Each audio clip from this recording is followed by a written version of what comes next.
نحمدہ و نصلی علی رسولہ الکریم اما بعد بسم اللہ الرحمن الرحیم۔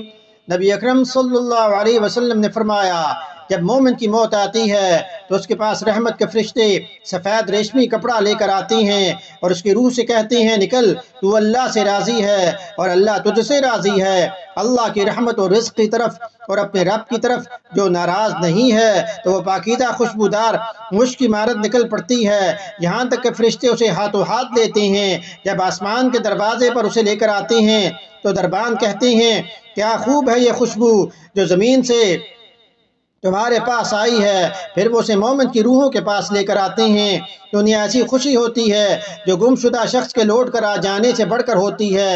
وہ روحیں اس سے ان لوگوں کا حال پوچھتی ہیں جنہیں وہ دنیا میں چھوڑ گئے تھے، فلاں کیسا ہے، فلاں کیسا ہے، تو وہ کہتی ہیں، انہیں چھوڑو، یہ دنیا کے غم میں مبتلا تھے۔ تو جب وہ نووارد روح کہتی ہے، کیا وہ تمہارے پاس نہیں آیا، وہ تو مر گیا تھا، تو وہ کہتی ہیں، اسے اس کے ٹھکانہ ہاویہ یعنی جہنم کی طرف لے جایا گیا ہوگا۔ اور جب کافر قریب المرگ ہوتا ہے تو عذاب کے فرشتے ایک ٹاٹ کا ٹکڑا لے کر آتے ہیں اور کہتے ہیں، اللہ کے عذاب کی طرف نکل، تو اللہ سے ناراض ہے اور اللہ تجھ سے ناراض ہے۔ تو وہ نکل پڑتے ہیں جیسے سڑے مردار کی بدبو نکلتی ہے، یہاں تک کہ اسے زمین کے دروازے پر لاتے ہیں۔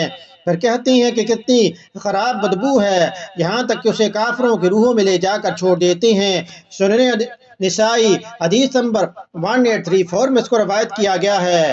تو اس حدیث سے یہ بات معلوم ہوتی ہے کہ مرنے کے بعد نیک لوگوں کی روحیں جو ہیں وہ آپس میں ملتی ہیں، بات چیت کرتی ہیں اور ان کا ٹھکانہ جو ہے وہ علیین ہے، اور بدکار لوگوں کی روحوں کا ٹھکانہ جو ہے وہ سجین ہے۔ تو اللہ پاک ہمیں نیک عمل کرنے کی توفیق عطا فرمائیں، اپنی آخرت سنوارنے کی توفیق عطا فرمائیں۔ حدیث سننے کے بعد اسے شیئر بھی کریں تاکہ یہ آپ کے صدقہ جاریہ بن جائے۔ وما علینا الا البلاغ المبین۔